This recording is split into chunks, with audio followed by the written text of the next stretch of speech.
Lectura de la Haftará. Jeremías 2, 4, 2, 28. 3, 4, 4, 1, 4, 2.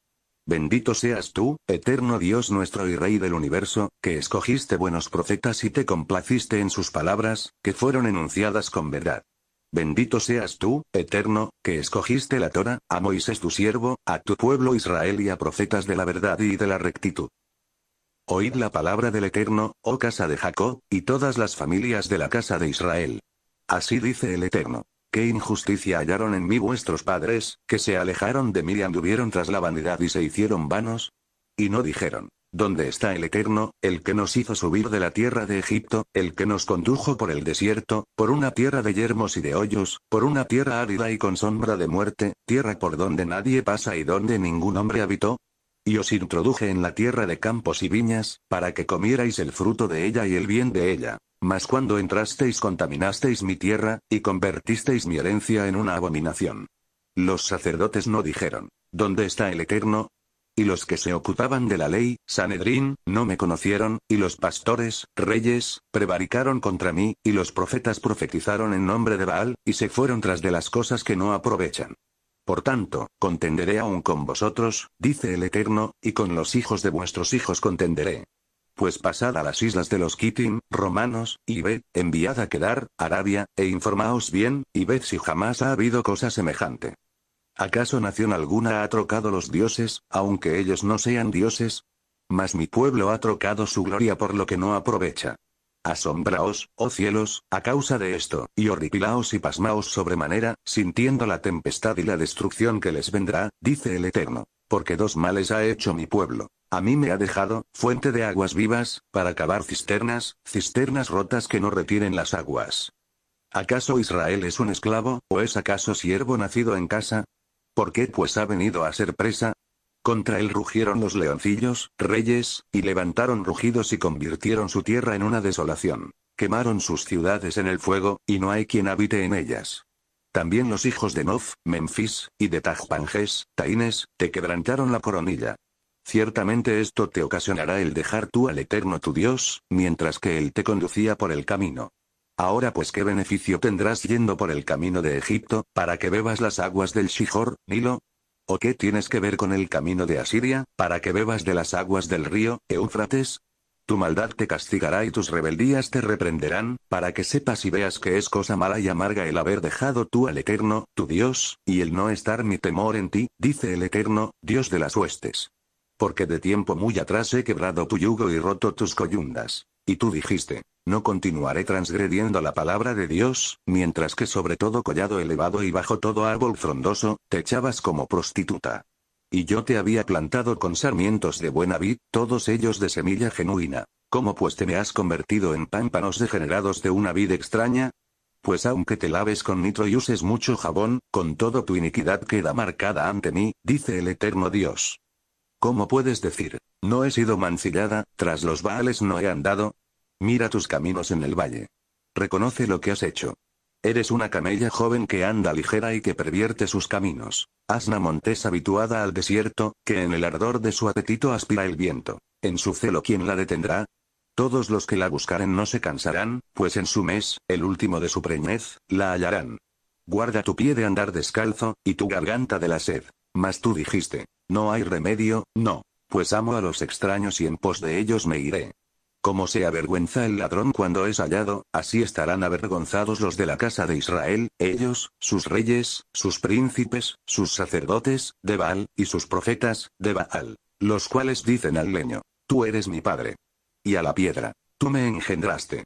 Porque me han vuelto la nuca y no la cara, mas en el tiempo de su tribulación dirán, levántate y sálvanos. Ciertamente, desde el tiempo de tu angustia clamarás a mí diciendo, Padre mío, tú eres el Señor de mi juventud. Si te volvieres, oh Israel, dice el Eterno, volverás a mí, tu primera grandeza. Y si quitares tus abominaciones de delante de mí, no serás movido para el cautiverio. Y si jurares en verdad, en juicio y en justicia, por la existencia del Eterno, entonces las naciones serán benditas en él, en Israel, y en él se glorificarán. Bendito seas tú, Eterno, Dios nuestro y Rey del universo, fuerte de todos los mundos, justo en todas las generaciones. Dios fiel, que dice y obra, que promete y cumple, cuyas palabras son verdad y justicia. Fiel eres tú, eterno, Dios nuestro, y tus promesas son merecedoras de fe. Ninguna de tus palabras dejará de cumplirse, porque tú eres Dios y Rey fiel, y piadoso.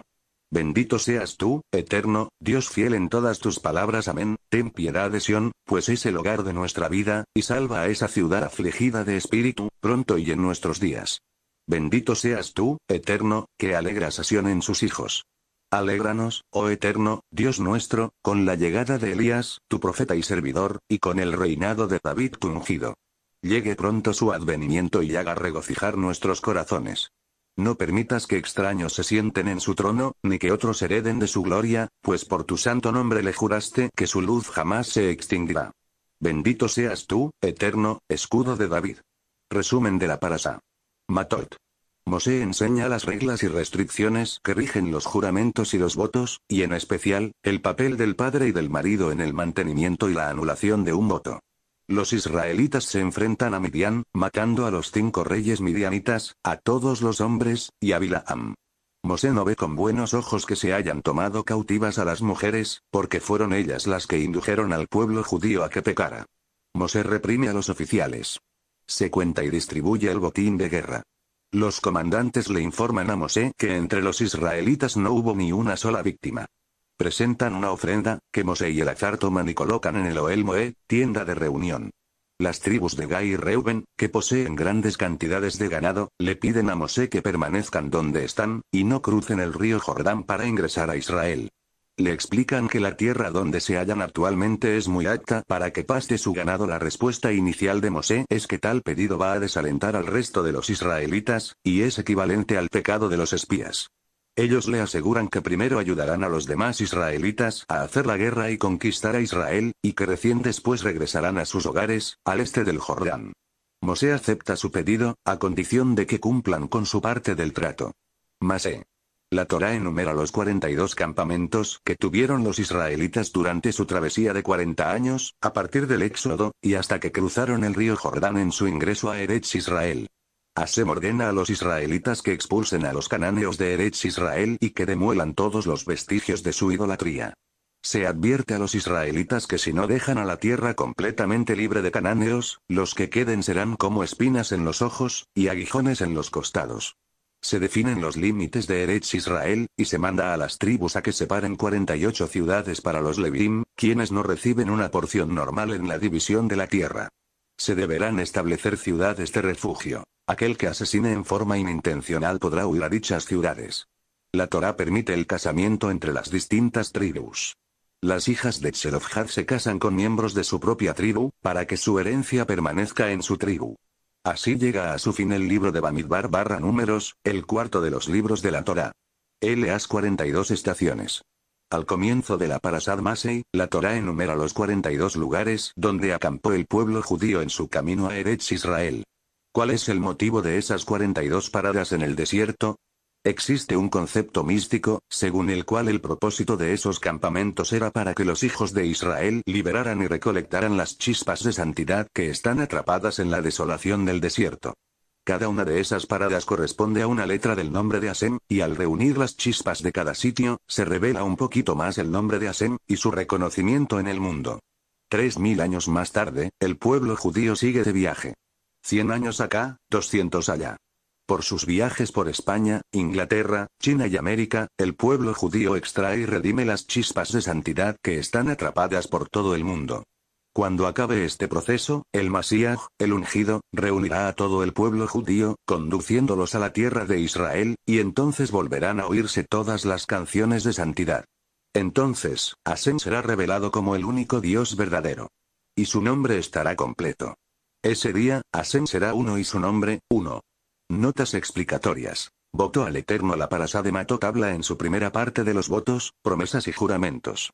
El neder, voto, es una solemne promesa que la persona hace en momentos de angustia con la intención de que Dios le ayude a cumplir su deseo, o en momentos de alegría como expresión de gratitud por el favor que Dios le concedió. Mientras que Isar, abstinencia, es un voto negativo, o sea una prohibición que la persona se impone a sí misma para no hacer o disfrutar alguna cosa lícita. Y si ella estuviere comprometida, este versículo trata de la mujer comprometida solo con Kedushim, en cuyo caso tanto el padre como el prometido, a quien se considera ya como marido, tienen derecho de anular los votos y las abstinencias de ella. Si hubiese desacuerdo entre el padre y el novio, ella tendrá que cumplir sus promesas. Entre un padre y su hija, el padre puede anular las promesas de su hija hasta que ésta alcanza la edad de 12 años y medio, o sea hasta la edad denominada en el Talmud de Bogeret.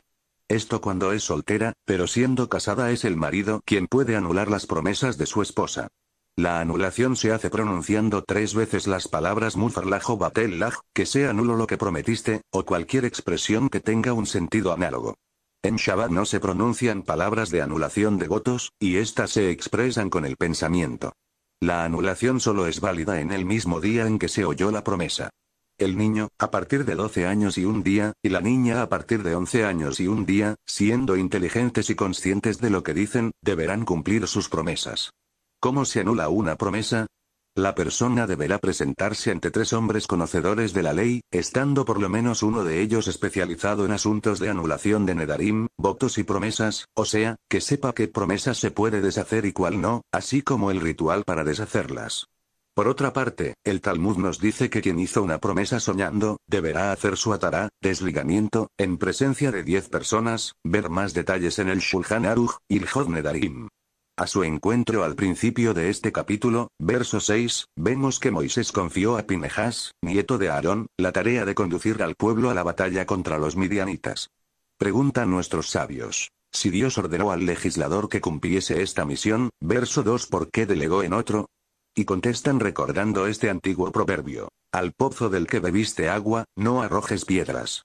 Moisés había encontrado refugio en Midian cuando huyó del faraón, Éxodo capítulo 20, 21, y también se casó allí. Fue por eso por lo que no consideró correcto encabezar el ejército contra este pueblo. Y se enojó Moisés, se encolerizó por el hecho de que los israelitas no mataran a las mujeres, ya que éstas fueron las que les corrompieron, ver capítulo 25, 9, atrayéndolos al pecado. El Midrash cuenta que Moisés dijo a Dios, Señor del mundo, deberías hacer desaparecer el instinto del mal en el mundo.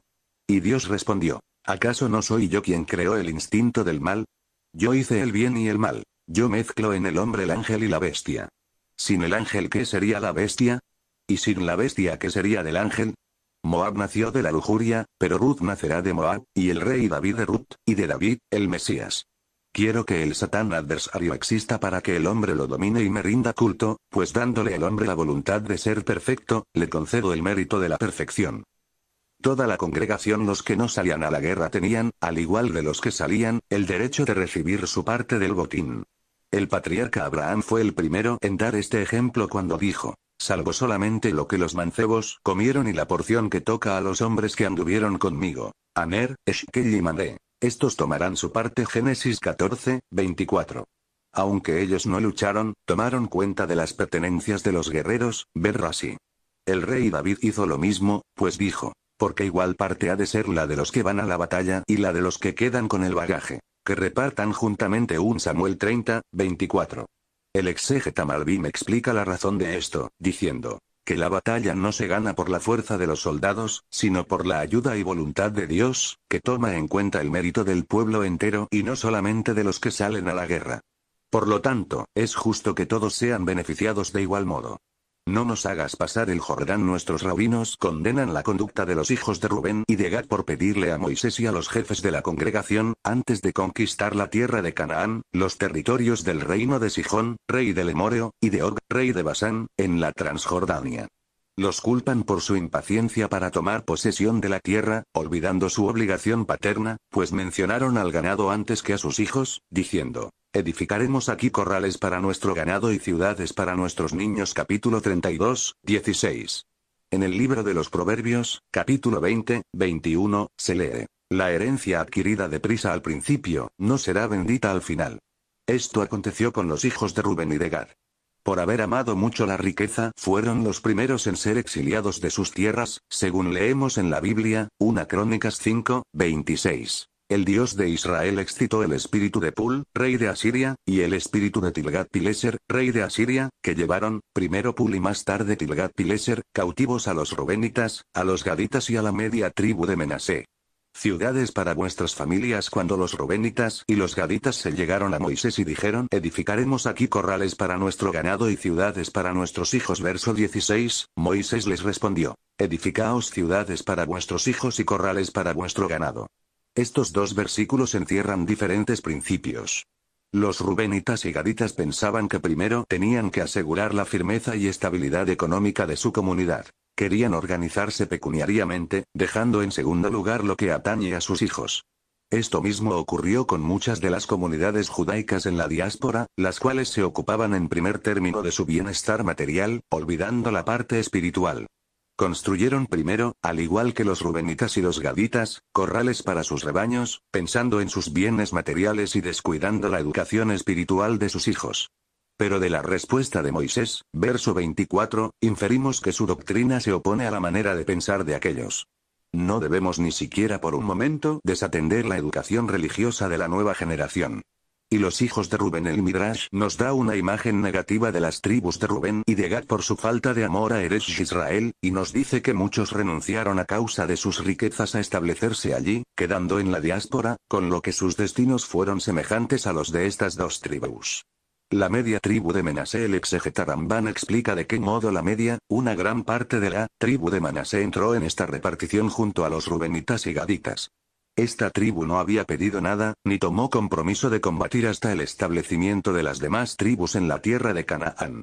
Lo que aconteció fue, nos dice Rambán, que cuando Moisés repartía las tierras de Sijón y Og entre los rubenitas y gaditas en proporción a la población de cada una de estas tribus, vio que aún sobraba gran parte de las tierras disponibles, y propuso darlas a la mitad de la tribu de Manasé, la cual poseía también mucho ganado.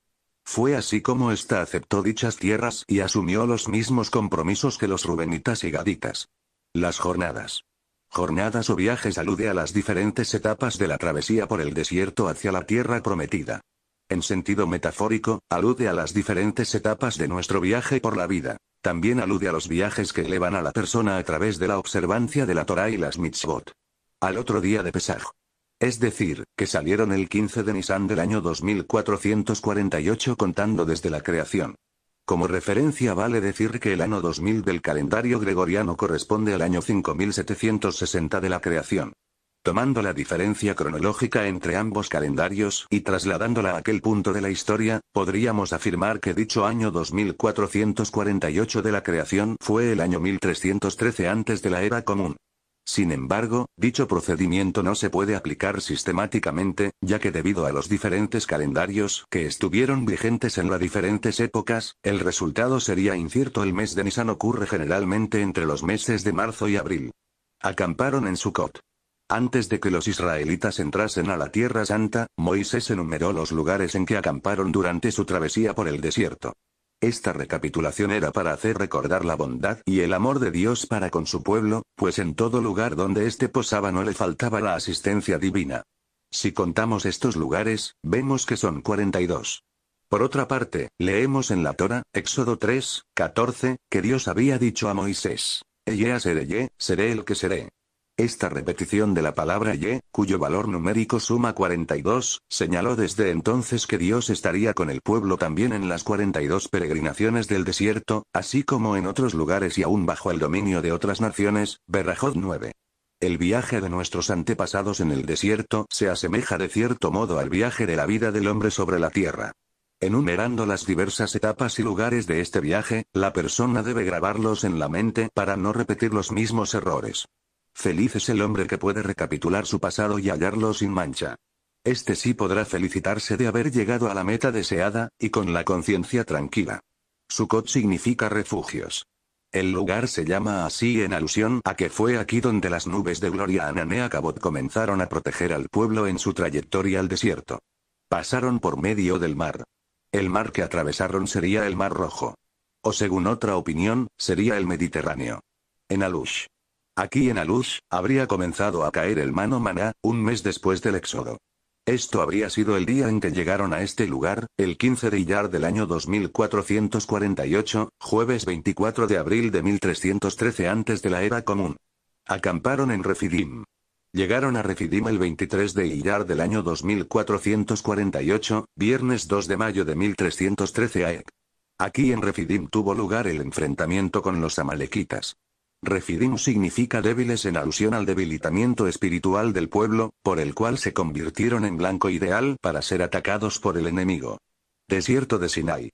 Llegaron al desierto de Sinaí el 1 de Sivan del 2448, viernes 9 de mayo, 1313 AE, aquí permanecieron casi un año, hasta el 20 de Iyar del año 2449, domingo 17 de mayo de 1312 AE.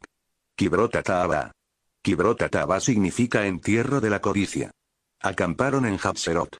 Hatserot significa pasillo, significando que un buen método para escapar de la codicia y enterrarla definitivamente es asumir que estamos acampando en Hatserot, estamos acampando en este mundo material, que al igual que un pasillo no es un fin en sí mismo, pues su único propósito es conducir a un destino final, el Olam Haba, mundo venidero, y ser conscientes también de que la permanencia aquí es tan efímera y fugaz como lo es un campamento. El pueblo llegó a Hatserot un 22 de Sivan del año 2449, miércoles 17 de junio de 1312 AE. Aquí en Hatserot fue castigada Miriam, números 12, 1, 16, y también según varias opiniones fue donde tuvo lugar el incidente con Koraj, números 16, 1, y según otras autoridades, dicho incidente tuvo lugar en Keelatá. Acamparon en Rimá. El pueblo llegó a Rimá un 29 de Sivan de 2449, miércoles 24 de junio de 1312 AE. Los israelitas llegaron a este punto un año y 2 meses después de haber salido de Egipto. Permanecieron aquí durante 19 años. En este punto tuvo lugar el incidente de los espías. Por eso la marcha se reanuda hacia el sur para rodear el desierto, en vez de dirigirse hacia el norte, hacia la tierra de Israel. Acamparon en Rimón Pérez. Llegaron a Rimón Pérez en el año 2468, año 1293 AE. Rimón Pérez significa literalmente granado cargado. Acamparon en Punón. Fue en Punón donde las serpientes venenosas atacaron a los israelitas cuando se quejaron por la falta de alimentos, números 21, 6. Desierto de Psin, que es Kadesh. Aquí en Kadesh falleció Miriam el 1 de Nisan del año 2448, martes 17 de marzo de 1273 AE. Según otra opinión falleció un 10 de Nisan. Aquí nos encontramos en el último año de travesía por el desierto. Y murió allí. El sumo sacerdote Aarón murió con un beso de Hasem, esto es, directamente a manos de Hasem, sin la intervención de un ángel de la muerte. Lo que pensaba hacer con ellos.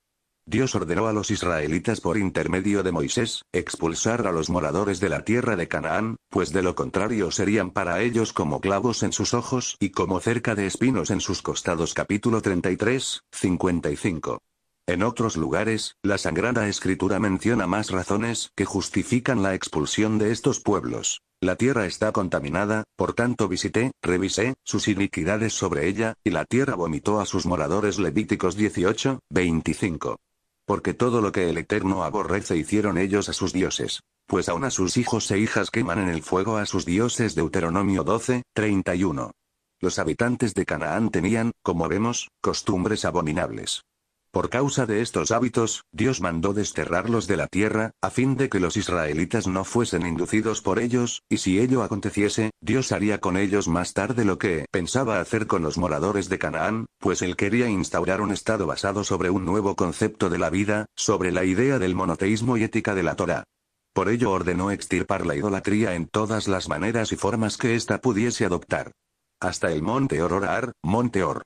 Este monte parece ser distinto al del mismo nombre mencionado en el capítulo 20, 25, en donde murió Aarón, hermano de Moisés, antes de entrar a la Tierra Santa. Pero el Targum Jonatán y la Tosefta identifican el Or de aquí y el primero como monte Humanos, llamado actualmente Yaurdag.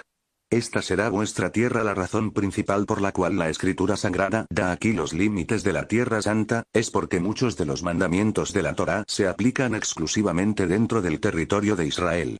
Los más célebres historiadores y geógrafos que hicieron los mapas de la antigua Palestina, conforme a las descripciones hechas aquí sobre el territorio de Israel y de los países limítrofes, no se pusieron de acuerdo. Aún hoy, es difícil especificar con certeza la posición geográfica de algunos de los lugares aquí mencionados. 48 ciudades. La tribu de los levitas representaba en aquel tiempo aproximadamente la cuarentava parte del pueblo, y en vista de que no tenía derecho en la repartición de la Tierra Santa, Dios ordenó que los israelitas le cediesen 48 ciudades para sus habitaciones, y terrenos comunales en los alrededores de estas para sus ganados, bienes y otras necesidades. Conforme al censo hecho en el capítulo 26, verso 62, los levitas eran 23.000 hombres. Añadiendo a estos las mujeres, sumaban un total de 50.000 almas aproximadamente. Esto quiere decir que en cada una de las 48 ciudades podían habitar, más o menos, 1.042 personas. La Torá no indica los lugares de estas 48 ciudades entre las tribus de Israel. En el libro de Josué se dice de qué manera fueron repartidas, ver Josué capítulo 21. Refugio contra el pariente vengador. Las ciudades de refugio, Harem y Clat, servían para proteger de la vendetta a los que mataban involuntariamente. Estas se consideraban ciudades de sacerdotes y levitas, Coanim y Levim, pues ellos eran los que indagaban si el crimen fue cometido por error o voluntariamente. Las 42 ciudades, ver verso 6, destinadas a los levitas, también servían como ciudades de refugio. La diferencia entre estas y las 6 primeras era que en las 6 se recibía a los que mataban aún voluntariamente, hasta que se aclarase el caso, y el homicida no tenía que pagar por su morada, mientras que en las de los levitas solo se podían refugiar los que mataban involuntariamente, teniendo estos que pagar su habitación y demás gastos. Yo habito en medio de ella. El versículo 30 dice, un solo testigo no podrá condenar a alguien a muerte. Rabí Yosef bar Rabí Yehuda deduce de esto que un solo testigo podrá ser suficiente para absolver a un condenado, Yalkut 788. Nuestros doctores de la ley prefieren antes salvar a un culpable que condenar a un inocente. Temen el error judicial. Los testigos deben ser más de 2, y el tribunal será legalmente constituido y no arbitrario. El Talmud, Makot 1, 10, escribe. El Sanedrín, tribunal, que condena a muerte a alguien en 7 años, es considerado tiránico. Rabí Elazar ben Azaría dijo, ni aún uno en 70 años. Rabí Tarfón y Rabí Akiva declaran, si nosotros hubiésemos tomado parte en el Sanedrín, ninguna persona hubiera sido jamás condenada a muerte. El jubileo. Ver la ley del jubileo en el texto y el comentario de Levítico, capítulo 25, versos 8, 24. Mahla, Tirsa, Jogla, Milca, Noa. La Sagrada Escritura enumera aquí a las hijas de Tselofhad según el orden de su edad, comenzando por la mayor, pero en otro lugar, capítulo 27, verso 1, las nombra según su grado de inteligencia, Rasi. Los hijos de sus tíos paternos. Las hijas de Tselofhad se casaron con los hijos de sus tíos paternos, a fin de conservar la perpetuidad del nombre de la familia y para que su herencia permaneciese en la tribu de la familia de sus padres. Con todo, el Talmud nos dice que ellas podían casarse con cualquier hombre aunque fuese de otra tribu, en el caso de que no hallasen cónyuges que les agradaran entre la familia de sus padres, Baba Batra 120 y Ta'anit 30. El orden de la sucesión fue indicada por la Torá como sigue. Si al morir un hombre no tuviere hijos, haréis pasar su herencia a su hija. Si no tuviere hija, daréis su herencia a sus hermanos. Si no tuviere hermanos, daréis su herencia a los hermanos de su padre. Si éste no tuviera hermanos, daréis su herencia al pariente más cercano de su familia, y éste la poseerá. Números 27, 8, 11. El hijo de un hombre y toda su descendencia, está antes que la hija y que la descendencia de ella. La hija y su descendencia tienen prioridad sobre los hermanos del fallecido y la descendencia de estos. Los hermanos del fallecido tienen prioridad sobre los hermanos del padre de este. La regla es como sigue. Cuando un heredero tiene el primer lugar, su descendencia lo sigue inmediatamente después. Pero si el fallecido no deja descendencia en línea directa, el padre de él toma el primer lugar. Baba Batra 5, 2. A pesar de que la sucesión pertenecía a los hijos varones y que las hijas heredaban solamente cuando no tenían hermanos, los hijos, según el Talmud, separaban antes que nada una parte proporcional de su herencia para la manutención de sus hermanas, Ketubot 85 y 108. Con la parasá de Masé termina el Sefer Bamidbar, el cuarto de los 5 libros de la Torá, y con él la historia del pueblo judío en el desierto, pues el siguiente libro, Sefer Devarim, Deuteronomio, es una recapitulación de ciertos pasajes de los 4 primeros libros y de su legislación, con la adición de algunas leyes nuevas. El Sefer Bamidbar o libro del desierto, termina como dijimos con la parasá de Masé, o sea con la reseña de las jornadas recorridas y los límites de la tierra de Israel, es decir, el fin está ligado con el principio. Son dos épocas de las cuales una es el medio para llegar a la otra, pues el desierto fue el crisol y el lugar de formación del eterno e imperecedero pueblo de Israel. Hazak, Hazak, venid Hazek, sé fuerte y nos fortaleceremos. Comentario de la Haftará. Ashkenazim agregan 3, 4. Sefaradim agregan 4, 1, 2. Pues mi pueblo ha perpetrado dos males. A mí me han abandonado, fuente de las aguas de vida, para hacerse cisternas rotas que no pueden contener agua. 2, 13. En esta, la segunda haftará de las 3 de aflicción, el profeta no solamente habla en contra de la deslealtad de Israel hacia Hasem, quien los salvó de la esclavitud, sino también en contra de la deslealtad hacia la Torá, que fue reemplazada por las vanidades de las culturas foráneas. Nuestros sabios nos enseñan que Hasem se lamentó. Si me hubieran abandonado a mí, pero hubieran mantenido la Torá, su luz espiritual los habría influido para que regresaran al sendero de la rectitud. Pero el pueblo judío, seducido por el brillo superficial de las ideologías ajenas, abandona la Torá, su único canal de vida, para beber el agua nauseabunda de las ideas falsas que cambian y se contradicen todo el tiempo. De allí solo surgen la tragedia y el exilio. Pirkei Avot. No seas un malvado en tu propia estimación. Rabí Shimon, Avot 2, 13. El que no tiene autoestima en cuanto a su nivel espiritual no vacila en seguir pecando, otra leña al fuego. Eso no significa que se deba considerar un tzadik, una persona justa. Nuestros sabios, Midá 30b, nos dicen que antes de que nazca el bebé, su alma es desafiada con este juramento: sé un tzadik y no un malvado. Pero inclusive si todo el mundo te considera un tzadik, deberás considerarte un malvado. Uno no debe pensar que es un tzadik, que no necesita crecer más, ni un rasá, un malvado que no tiene posibilidad de redención. Deberá considerarse en medio del crédito y del débito, donde cada uno de sus actos es capaz de inclinar la balanza. Historias judías. Dos discípulos de pueblos rivales se disputaban la supremacía de su respectivo rabí. Cada uno consideraba a su maestro como el mejor para realizar milagros. Imagínate a mi rabí, dijo uno, no he oído de alguien similar a él en todo el mundo. Puede realizar las cosas que uno nunca se imagina. El otro día dijo cuando él había invitado a algunos amigos a su casa, su esposa, la Rabetzin le dijo: solo tengo un pescado en la olla. Pero, ¿crees tú que mi rabí se puso molesto? No señor. Mira otra vez en la olla, le dijo el rabí a su mujer. Ella miró adentro y adivina qué. 5 pescados. ¿Qué? No presumas. Le chilló el otro. Tu rabí no se puede comparar al mío. El otro día estaban sentados jugando cartas con la Rabetzin. Ella tenía 4 reinas. ¿Qué tú crees que hizo mi rabí? Muy tranquilamente desplegó las cartas sobre la mesa. Sacó 5 reyes. ¿Qué clase de historias de abuela me estás tú diciendo? Protestó el otro. Tú sabes muy bien que no existen 5 reyes, solo 4.